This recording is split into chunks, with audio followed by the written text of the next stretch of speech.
आपने एग्जाम दिया? कौन सा एग्जाम है? एग्जाम दिया था। नेट का? नीट नीट का दिया था।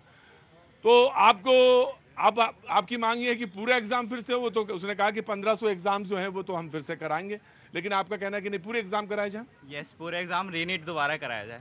क्यों? क्योंकि इसमें अगर देखा जाए तो रैंक वाइज अगर निकाला जाए तो रैंक वाइज बहुत ज़्यादा डिफरेंस आया है। जो बच्चे पहले स्कोर करते थे 600 प्लस पे अपनी गवर्नमेंट सीट मान के चलते थे, 610 पे 620 पे जनरल कट ऑफ के लिए 720 में है, मतलब टोटल जो है 720 है, उसमें 600 पे सरकारी अस्पताल या हॉस्पिटल से कॉलेज से कॉल आ जाती थी। लेकिन इस बार जो है 600 प्लस पे रैंक 80,000 19,000 जा रही है, तो इसके हिसाब से हमें कोई पहली बार ग्रेस मार्क्स दिए गए, इस पर भी सवाल उठा कि ये ग्रेस मार्क कैसे हैं साहब, ये क्यों हुआ? हमारे साथ जो मेहमान मौजूद हैं मैं उनका आपसे पहले तारुफ कराना चाहूंगा। वसुंधरा का जब मैंने परिचय दिया, बहुत बहुत शुक्रिया। उनके बगल में हमारे सहयोगी मानव बैठे हैं, बहुत बहुत शुक्रिया मानव, थैंक यू सो मच। और आज जो अभी यहाँ पे मौजूद हैं शैलेंद्र जी, बहुत बहुत शुक्रिया, thank you so much. Shailendra Dubey ji हैं, तो और साथ में धीरज जी, बहुत बहुत शुक्रिया, thank you so much. Ritu Chaudhary Congress का पक्ष रखने के लिए मौजूद हैं, बहुत बहुत शुक्रिया, थैंक यू सो मच।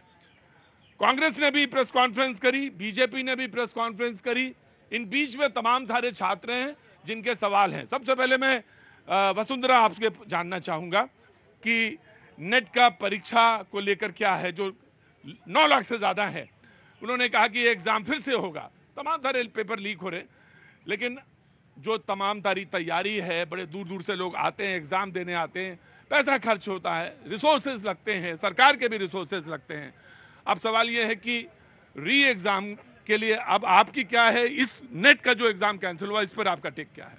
ये जैसा गवर्नमेंट बता रही है कि कॉम्प्रोमाइज़ कुछ हुआ था and that is the reason ये कैंसिल हुआ एग्ज़ाम, तो ये समझना चाहिए कि जो कॉम्प्रोमाइज़ हुआ, जहाँ पे एनटीए लैक कर रही थी, उस पर ध्यान देना चाहिए था पहले से ये। और ये पहली बार नहीं है ये, क्योंकि नीट यूजी इतना बड़ा जो भी इशू चल रहा है, ये अभी लाइमलाइट पे आई है, तो नेट के इस मामले में भी थोड़ा फोकस हुआ है और नेट कैंसिल हुआ है, क्योंकि कहीं ना कहीं सबको पता है कि पेपर्स लीक हो रहे हैं। उन्होंने कहा कि कॉम्प्रोमाइज्ड हो गया ये पेपर।